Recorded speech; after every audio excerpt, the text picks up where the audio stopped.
All right, perfect. 10 technological companies na humuhubog sa hinaharap ng mundo. Welcome sa Arvin Polo TV.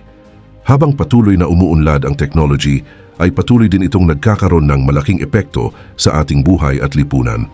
Malaki ang nagiging ambag ng mga sikat na technological companies upang maging maunlad ang ating mundo. Mahalaga sila upang magkaroon ng katuparan ang mga bagay na dati ay ini-imagine lang natin. Pero ang tanong, ano-ano kaya ang 10 technological companies na ito?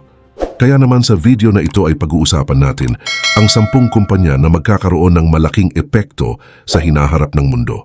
Kaya naman simulan na natin. Number 1, Apple. Ang Apple Inc. ay isang kilalang kumpanya pagdating sa technology na nagdudulot ng malalaking pagbabago sa ating buhay. Itinatag ito noong 1976 nina Steve Jobs, Steve Wozniak at Ronald Wayne. Nagsimula ang Apple bilang isang maliit na negosyo na gumagawa ng mga computer.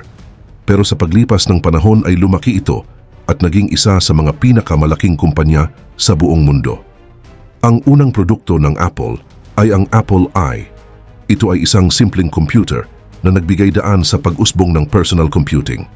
Sumunod dito ang Apple II noong 1977 na naging popular at naglagay sa Apple sa mapa ng technology. At noong 1984 ay inilunsad nila ang Macintosh, ang unang computer na may Graphical User Interface o GUI. Dahil sa GUI ay mas naging madaling gamitin ang mga computer, kaya mas maraming tao ang natutong gumamit nito. Ngunit mas lalo pang sumikat ang Apple nang ilabas nila ang iPod noong 2001 at ang iPhone noong 2007. Ang iPod ay nagbago ng paraan ng pakikinig sa musika, habang ang iPhone naman ay nagpakilala ng smartphone na may touch screen. Ang iPhone ay hindi lamang isang telepono dahil ito ay nagbago ng paraan ng pakikipag-usap at paggawa ng mga bagay sa pang-araw-araw na buhay. Ang pagsasama ng hardware, software at services sa isang produkto ay naging dahilan para makabuo ang Apple ng isang buong sistema na madaling gamitin. Bukod sa kanilang mga produkto ay kilala rin ang Apple sa pagbibigay ng proteksyon sa privacy at seguridad ng mga gumagamit. Ang mga produkto tulad ng iPhone at Mac ay idinisenyo upang mapanatiling ligtas ang personal information ng mga tao. Gumagamit din ang Apple ng Artificial Intelligence o AI sa kanilang mga produkto. Tulad ng Siri, ito ang kanilang voice-activated assistant. Ang AI ng Apple ay hindi lamang para gawing mas madali ang paggamit ng kanilang mga produkto, kundi para rin magbigay ng bagong paraan ng pakikipag-ugnayan sa technology. Dagdag pa rito, isa pang mahalagang aspeto ng Apple ay ang kanilang malasakit sa kalikasan. Gumagamit sila ng recycled materials at renewable energy sa paggawa ng kanilang mga produkto. Nakatuon din ang Apple sa pagiging carbon neutral sa lahat ng kanilang operasyon pagsapit ng 2030 na nagpapakita ng kanilang dedikasyon sa pangangalaga sa kapaligiran. Number 2, Amazon. Ang Amazon ay isa sa pinakamalaking kumpanya sa mundo na may malaking epekto sa technology. Nagsimula ito noong 1994 bilang isang online store ng mga libro na itinatag ni Jeff Bezos. Mula noon ay lumaki ang Amazon at naging isa sa mga pinakakilalang pangalan pagdating sa technology na nagbabago sa paraan ng pamimili, cloud computing at artificial intelligence. Kaugnay nito, ang Amazon ay kilala sa larangan ng e-commerce o online shopping. Mula sa pagbebenta ng mga libro, ay nag-evolve ito upang maging isang malaking online marketplace kung saan pwede kang makabili ng halos lahat ng bagay, mula sa electronics hanggang sa mga grocery. Binago ng Amazon ang karanasan ng mga mamimili sa online shopping sa pamamagitan ng mga makabagong ideya tulad ng one-click purchasing at personalized recommendations. Ang kanilang Prime membership na nag-aalok ng mabilis na delivery at exclusive shows at movies ay naging pamantayan na ngayon sa industriya. Dahil sa mahusay na serbisyo sa customer, ang Amazon ang nangunguna sa online shopping at ito ang sinusundan ng iba pang kumpanya. Samantala, isa pang mahalagang ambag ng Amazon ay ang Amazon Web Services o AWS na inilunsad noong 2006. Ang AWS ay nagbibigay ng cloud computing services na ginagamit ng mga negosyo upang makuha ang kailangan nilang computing power, storage, at iba pang digital services nang hindi na kailangan ng malaking puhunan sa hardware. Dahil dito ay naging madali para sa mga negosyo, malaki man o maliit, na lumago. ang AWS ay isa na ngayon sa pinakamalaking provider ng cloud computing sa buong mundo na nagpapakita ng malaking papel ng Amazon sa technology. Karagdagan pa, malaki rin ang ambag ng Amazon sa paggamit ng artificial intelligence. Ginagamit ng Amazon ang AI sa halos lahat ng aspeto ng kanilang negosyo tulad ng pag-recommend ng mga produkto sa kanilang website at pag-automate ng kanilang mga warehouse. Isa sa mga pinakakilalang produkto ng Amazon sa AI ay ang Alexa, ang kanilang voice-activated assistant. Naging popular si Alexa sa mga tahanan at ginagamit ito upang gawing mas madali ang mga gawain sa bahay. Patuloy na ini-improve ng Amazon ang kanilang mga produkto at serbisyo gamit ang AI at ito ang isa sa kanilang mga main focus. Number 3, Tesla. Ang Tesla ay isang kilalang kumpanya sa larangan ng technology na nagdudulot ng malaking pagbabago sa future ng energy at transportation. Itinatag ito noong 2003 nina Martin Eberhard at Mark Tarpenning, ngunit mas nakilala ito sa ilalim ng pamumuno ni Elon Musk. Ang pangunahing layunin ng Tesla ay mapabilis ang paglipat ng mundo sa mga solusyong makakatulong sa kalikasan. Isa sa mga pangunahing produkto ng Tesla ay ang kanilang electric vehicles o EVs. Kabilang dito ang Tesla Model S, Model 3, Model X at Model Y na naging bantog dahil sa kanilang modernong disenyo at pagiging eco-friendly. Ang mga kotse ng Tesla ay hindi lamang nakakatulong sa kalikasan, kundi nagbibigay rin ng mahusay na performance. Bukod sa paggawa ng mga sasakyan, ang Tesla ay aktibo rin sa larangan ng renewable energy. Gumagawa sila ng mga produkto tulad ng solar roof at power wall. Ang solar roof ay mga solar tiles na kumukuha ng energy mula sa araw at nagpapalit nito sa kuryente para sa mga tahanan. Ang power wall naman ay isang battery na nag-iimbak ng energy mula sa araw upang magamit sa gabi o tuwing may pagkawala ng kuryente. Gayun din, ang Tesla ay nagtatayo rin ng malalaking pabrika na tinatawag na gigafactories. Ang layunin ng mga gigafactories ay makapag-produce ng mas maraming electric vehicles at battery para mas mapalaganap ang paggamit ng renewable energy sa buong mundo. Ang pagkakaroon ng gigafactories sa iba't ibang bansa ay patunay ng ambisyon ng Tesla na baguhin ang buong industriya ng transportation at energy. Maliban sa mga sasakyan at renewable energy, ang Tesla ay aktibo rin sa pagdevelop ng artificial intelligence. Sa pamamagitan ng kanilang autopilot at full self-driving o FSD systems, ang Tesla ay gumagawa ng paraan upang ang mga kotse ay makapagmaneho ng mag-isa, na isang malaking hakbang patungo sa hinaharap ng transportation. Number 4, SpaceX. Ang SpaceX na itinatag ni Elon Musk noong 2002 ay isang kumpanya na naglalayong baguhin ang future ng space travel at technology. Ang pangunahing layunin nila ay gawing mas mura at mas madali ang pagpunta sa kalawakan. Bukod dito, ay nais din nilang maghanda ng technology na magpapahintulot sa tao na manirahan sa ibang planeta, partikular na sa Mars. Isa sa mga pinakasikat na nagawa ng SpaceX ay ang Falcon series, mga rocket na maaaring gamitin muli. Kasama sa mga ito ang Falcon 1, Falcon 9 at Falcon Heavy. Ang mga rocket na ito ay nakatulong sa pagpapababa ng gastos sa bawat paglipad sa kalawakan. Halimbawa, ang Falcon 9 ay may kakayahang bumalik sa Earth matapos ang isang misyon upang magamit muli, na malaking pagbabago sa industriya ng aerospace. Ang Falcon Heavy naman ay ang pinakamalakas na rocket na kaya magdala ng napakabigat na kargamento sa kalawakan. Maliban sa kanilang mga rocket, ay kilala rin ng SpaceX dahil sa Dragon spacecraft. Ito ang unang commercial spacecraft na matagumpay na nakadaong sa International Space Station o ISS. Ang tagumpay na ito ay nagpapakita na kayanan ng mga private companies na maging mahalagang bahagi ng space exploration, at noong 2020 ay muling nagtagumpay ang SpaceX sa paglulunsad ng Dragon 2 na naging unang commercial spacecraft na nagdala ng mga astronaut sa ISS bilang bahagi ng programa ng NASA. Ang pangarap ng SpaceX na magpadala ng tao sa Mars ay makikita sa kanilang pagbuo ng Starship. Ito ay isang spacecraft na maaari ding magamit muli at dinisenyo para magdala ng tao at kargamento sa Moon at Mars. Layunin ng SpaceX na gawing pangunahing sasakyan ang Starship sa kanilang plano na magtayo ng pamayanan sa Mars, na sa pananaw ni Elon Musk ay isang mahalagang hakbang upang matiyak ang kaligtasan ng sangkatauhan sa hinaharap. Bukod sa space exploration, ang SpaceX ay nag-aambag din sa pagpapalawak ng internet access sa buong mundo sa pamamagitan ng Starlink, na isang network ng mga satellites. Ang Starlink ay dinisenyo upang magbigay ng mabilis na internet sa mga lugar na hindi naaabot ng tradisyonal na serbisyo. Number 5. Facebook.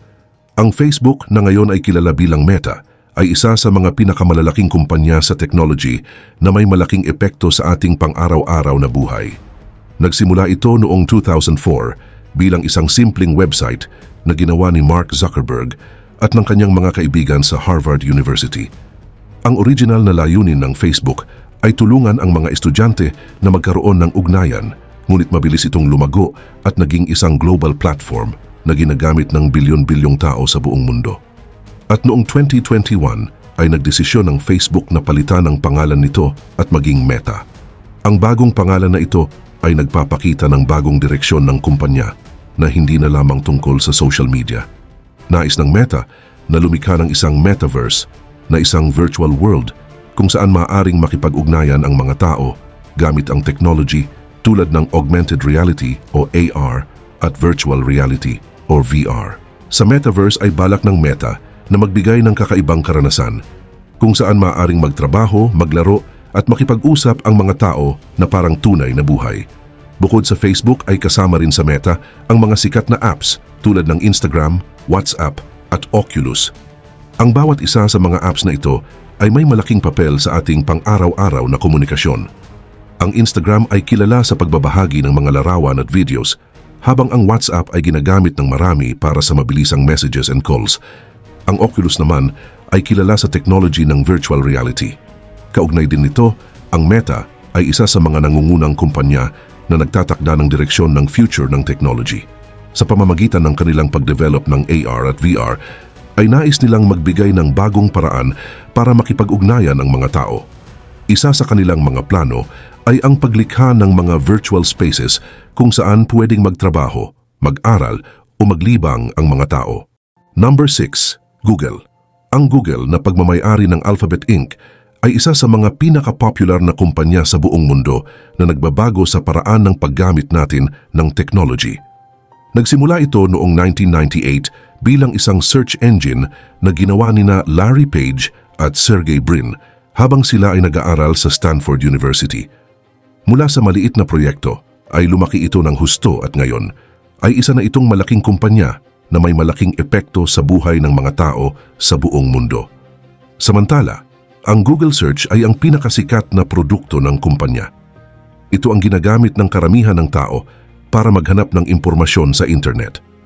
Hindi lang ito basta isang search engine dahil gumagamit ito ng mga modern technology para masigurong tama at kapaki-pakinabang ang mga resulta na ibinibigay nito.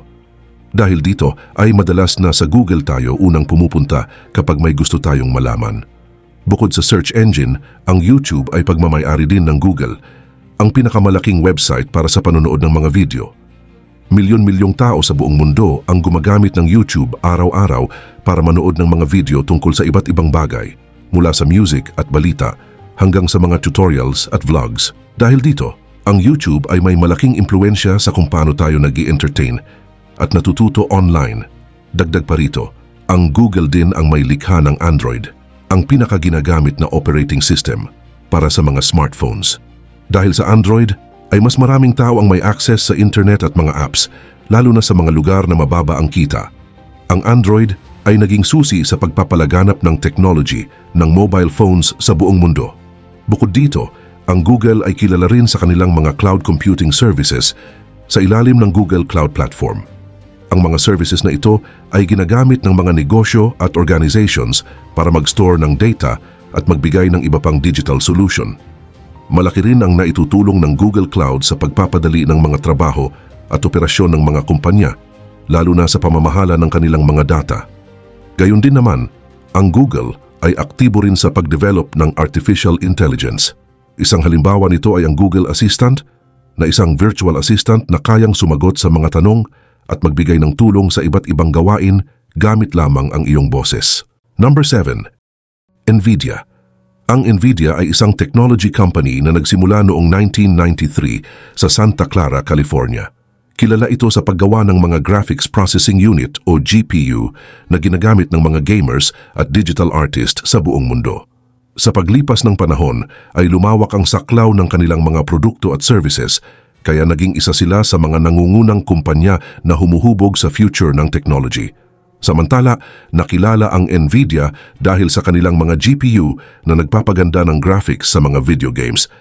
Ang kanilang GeForce series ay naging paborito ng maraming gamers dahil sa kakayahan nitong magpakita ng mas detailed at realistic image. Nagpakilala rin ang Nvidia ng technology na ray tracing na nagbibigay ng mas realistic na lighting at shadows sa mga games, kung kaya't mas naging immersive ang karanasan ng mga gamers. Kaugnay pa nito, habang lumalaki ang interes sa artificial intelligence, ay napansin ng Nvidia na ang kanilang mga GPU ay mahusay na gamitin para sa mga AI task. Ang kanilang mga produkto ay mabilis magproseso ng malaking data, kung kaya't naging mahalaga ito sa pag-unlad ng machine learning at deep learning. Gumawa din ang Nvidia ng CUDA platform, isang tool na nagpapadali sa mga researcher at developer na gumawa ng mga AI model na ginagamit sa iba't ibang larangan tulad ng health at transportation. Dagdag pa rito, nanguna rin ang Nvidia sa pag-develop ng mga technologies para sa mga self-driving cars. Mayroon silang Drive Platform, isang complete system ng hardware at software na kailangan para sa mga autonomous vehicles. Ginagamit din ito ng mga kumpanya upang makagawa ng mga self-driving system. Bukod dito, ginagamit din ang technology ng Nvidia sa mga smart cities para sa pamamahala ng traffic at security. Sa makatuwid, ay mahalaga rin sa Nvidia ang pag-focus sa mga technology na makakatulong sa kalikasan. Sinisikap nilang bawasan ang energy consumption ng kanilang mga produkto para maging mas eco-friendly. Ang kanilang mga bagong GPU ay dinisenyo upang maging mas matipid sa energies na tumutulong sa pagbabawas ng carbon footprint ng technological industry. Sa ngayon, ang Nvidia ay hindi na lang kilala sa paggawa ng mga GPU. Pinasok na rin nila ang iba't ibang aspeto ng computing tulad ng data centers at AI applications. Number 8. Samsung. Ang Samsung ay isa sa mga kilalang kumpanya sa larangan ng technology na may malaking epekto sa pagbabago at paghubog ng kinabukasan. Nagsimula ang Samsung noong 1938 bilang isang trading company sa South Korea. Mula noon ay lumago ito at naging isa sa pinakamalaking kumpanya sa buong mundo. Sa ngayon, ay kilala ang Samsung sa paggawa ng mga produkto tulad ng smartphones, tablets at television na ginagamit ng maraming tao. Samantala, ang Samsung Electronics ang pangunahing bahagi ng Samsung Group. Sila ang gumawa ng Galaxy smartphones na itinuturing na isa sa mga nangungunang kalaban ng Apple sa smartphones market. Patuloy din ang Samsung sa pagpapakilala ng mga bagong technology tulad ng mga foldable phones at mga makabagong kamera na nagpapakita ng kanilang hangarin na manatiling nangunguna sa industriya. Bukod sa paggawa ng mga produkto para sa mga consumer, ay malaki rin ang kontribusyon ng Samsung sa paggawa ng mga semiconductor. Ang kanilang mga memory chips, processors at display panels ay ginagamit hindi lamang sa kanilang sariling mga produkto, kundi pati na rin ng iba pang malalaking kumpanya. Dahil dito, ang Samsung ay may mahalagang papel sa international supply chain, lalo na sa mga technologies tulad ng artificial intelligence at Internet of Things. Subalit hindi lang hardware ang focus ng Samsung dahil gumagawa rin sila ng software at mga services. Ilan sa kanilang mga innovation ay ang Samsung Pay na isang mobile payment service at Bixby na isang AI-powered virtual assistant. Ipinapakita ng mga produktong ito na handa ang Samsung na sumabay sa mga bagong larangan ng technology, kahit na may matinding kompetisyon mula sa mga kumpanya tulad ng Google at Apple. Gayon din naman, ay mahalaga rin sa Samsung ang research and development o R&D. Taon-taon ay naglalaan sila ng malaking pondo para sa R&D upang patuloy na mag-innovate at manatiling nangunguna sa kompetisyon. Sa tulong ng kanilang mga research centers at pakikipagtulungan sa mga universities, ay nagagawa ng Samsung na lumikha ng mga technology na may malawak na application mula sa 5G connectivity hanggang sa mga solution gamit ang artificial intelligence. Number 9. Zoom. Ang Zoom Video Communications Inc. o mas kilala bilang Zoom ay isa sa mga pinakakilalang tech companies sa mundo ngayon, lalo na pagdating sa communication. Itinatag ito noong 2011 ni Eric Yuan na isang dating executive sa Cisco WebEx. Mula sa pagiging maliit na kumpanya ay mabilis na lumaki ang Zoom at naging isang global brand na mahalaga sa pagbabago ng paraan ng trabaho, edukasyon at pakikipag-usap ng mga tao. Kaugnay nito, ang Zoom ay nabuo dahil sa layunin ni Eric Yuan na lumikha ng isang video conferencing tool na madali at maaasahan. Dahil hindi siya nasisiyahan sa mga dating video conferencing tools, ay nagpasya siyang magtayo ng isang platform na simple at may high-quality video. Agad itong nagustuhan ng mga users, lalo na't dumadami ang mga working from home at nag-aaral online kahit bago pa man dumating ang pandemic. Samantala, noong 2019 ay kinilala ang Zoom bilang isa sa mga nangungunang video conferencing platforms. Dahil sa kakayahan nitong mag-host ng malalaking meetings, webinars at virtual events, ay naging paborito ito ng mga kumpanya at eskwelahan. Mayroon din itong mga features tulad ng screen sharing, recording at integration sa iba pang productivity tools na mas pinahusay ang gamit ng Zoom. Gayon din naman, noong 2020, dahil sa COVID-19 pandemic, ay naging mas kilala ang Zoom. Dahil kailangang magtrabaho at mag-aral mula sa bahay ang mga tao, ay mabilis na naging pangunahing tool ang Zoom. Mula sa 10 million daily meeting participants noong December 2019 ay tumaas ito sa mahigit 300 million pagsapit ng April 2020. Ngunit kahit na unti-unti nang bumabalik sa normal ang mundo, ay patuloy na magiging mahalaga ang Zoom sa future ng trabaho at edukasyon. Dahil sa malawakang paggamit ng Zoom noong pandemic, ay maraming kumpanya ang nag-shift sa hybrid work models kung saan maaari nang magtrabaho ang mga empleyado mula sa bahay o sa opisina. Dahil dito, ay maraming organizations ang nag-aayos ng kanilang mga traditional offices at ginagamit ang Zoom sa kanilang digital communication. Number 10. Huawei. Ang Huawei ay isang malaking technology company na may mahalagang papel sa paghubog ng future. Itinatag ito noong 1987 sa Shenzhen, China ni Ren Zhengfei at nagsimula ito bilang isang maliit na telecommunication business. Sa ngayon, ang Huawei ay isa sa pinakamalaking kumpanya sa buong mundo sa larangan ng technology. Kahit na hinarap nila ang maraming pagsubok at kontrobersya, ay patuloy silang nangunguna sa mga bagong technology, lalo na sa telecommunication, mga gadget at artificial intelligence. Samantala, isa sa pinakamalaking ambag ng Huawei ay ang kanilang pagdevelop ng 5G technology. Ang 5G ay nagbibigay ng mas mabilis na internet, mas mababang delay, at mas maraming tao ang pwedeng makagamit ng sabay-sabay. Ang Huawei ay isa sa mga unang nag-invest sa 5G, kung kaya't sila ang naging isa sa mga pangunahing supplier ng technology na ito sa buong mundo. Ang 5G ay magbubukas din ng maraming new possibilities tulad ng mga self-driving vehicles, smart cities at Internet of Things na magbabago sa ating pang-araw-araw na buhay at trabaho. Bukod sa telecommunication, ay kilala rin ang Huawei sa paggawa ng mga smartphone. Ang mga Huawei Mate at P series ay malakas na kalaban ng mga kilalang brand tulad ng Apple at Samsung. Ang mga smartphone ng Huawei ay kilala sa kanilang mga advanced na camera na ginawa sa pakikipagtulungan sa Leica na isang sikat na brand sa photography. Ang kanilang AI technology sa camera ay automatic na nagpapaganda ng mga larawan na nagbibigay ng high-quality photography mula sa kanilang mga phones. Subalit, hindi lang hardware ang expertise ng Huawei dahil malaki rin ang kanilang ambag sa cloud computing at AI. Ang Huawei Cloud ay nag-o-offer ng iba't ibang services sa maraming industry mula sa finance hanggang healthcare. Sa larangan ng AI, ang Huawei ay gumagawa ng mga solusyon na nagpapadali sa pag-analyze ng data na tumutulong sa mga negosyo na gumawa ng mas mabilis at tamang desisyon. Halimbawa, ginagamit ang Huawei AI technology sa mga self-driving vehicles para maging mas ligtas ang pagmamaneho. Ginagamit din ang kanilang AI sa mga smart cities projects na naglalayong gawing mas comfortable at mas eco-friendly ang mga lungsod.